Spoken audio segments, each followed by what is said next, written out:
This is my Porter's 5 Forces analysis for my potential company, Lighthouse Rentals, LLC, your guiding light to quality rentals.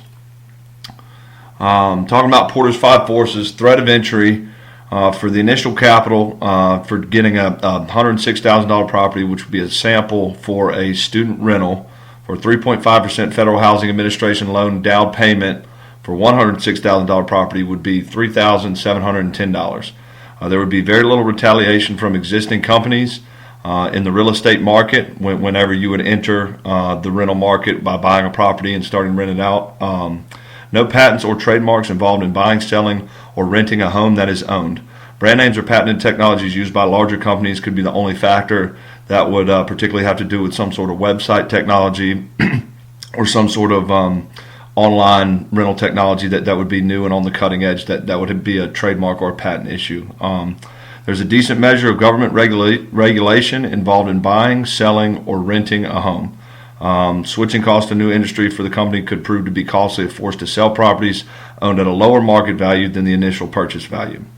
There's a low amount of customer loyalty in the student rental market.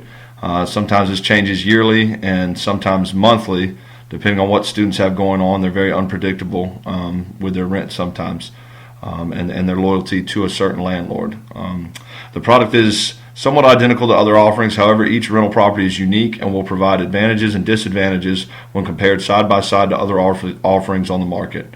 There's a moderate amount of product differentiation in the market, and the sunk costs would be large initially, mainly because of the mortgage costs. But you would hope that the cost would eventually be recuperated through revenue created from rental payments, so it would not be considered sunk costs unless the value of the home decreased significantly from its initial value at the time of purchase. Supplier power. Large number of suppliers when considering the amount of properties on the market.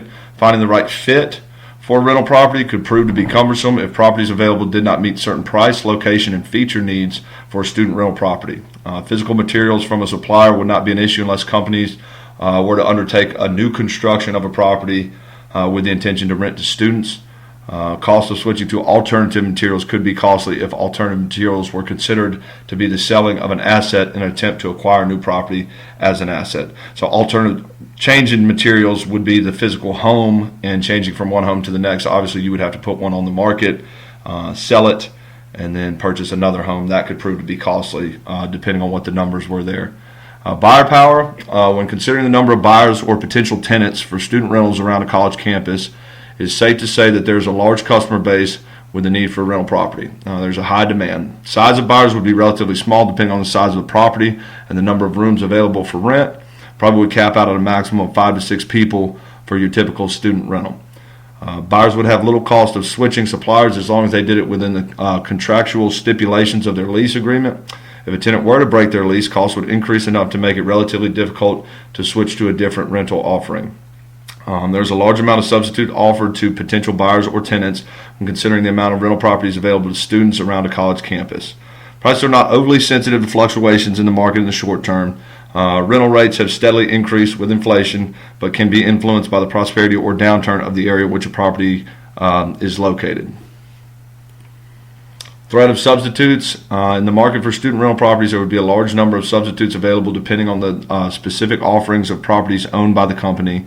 The performance of substitutes in the rental market would be very similar in nature. Substitutes or other properties would offer the same features in a general sense by providing the same services of shelter, location, as well as convenience. Cost of changing for tenants to another leasing company could be relatively low unless the tenants broke the terms and conditions of their lease. Rivalry among existing competitors of the 5 forces. In the student rental market, there's a large number of competitors that offer the same product and service to potential buyers. There's a large amount of competition amongst leasing companies that fill their properties with tenants. Depending on the amount, size, and value of properties owned by specific companies, the cost of leaving the industry would vary greatly. For a large rental operation, with several properties or large complexes, the price of leaving the industry could prove to be very high. If you're over leveraged on several properties and the value were to drop and you had to sell them to leave the industry, you would take a huge loss as far as on your initial investment. For a smaller mom and pop operation, the cost of leaving the industry would be relatively low, depending on the depreciation/appreciation of their property values. The market for rental properties in general has shown a large growth rate because of the real estate market crash in 2006 to 2008. Now more than ever, people are willing to rent properties rather than purchasing them. Just a safer bet there. A lot of people took a huge loss when they purchased properties, and then obviously the value decreased with the market crash, and people took huge losses in the rental industry on that. But product differentiation between companies would vary greatly depending on the size of each company. Small offerings with a few houses available for rent would be opposite ends of the spectrum when compared to large student apartment complexes.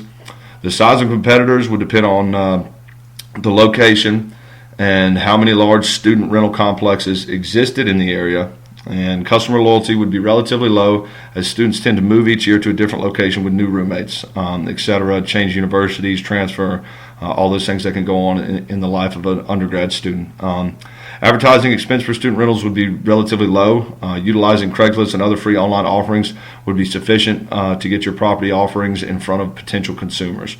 They have an app called Pad Mapper now that's a great resource. It actually links up Craigslist with some of the other Zillow and some of the other newspaper offerings in the local area. So usually most people, the first thing they do when they're trying to find a rental property is they get online, they go to Craigslist, see what's out there, see what it has to offer.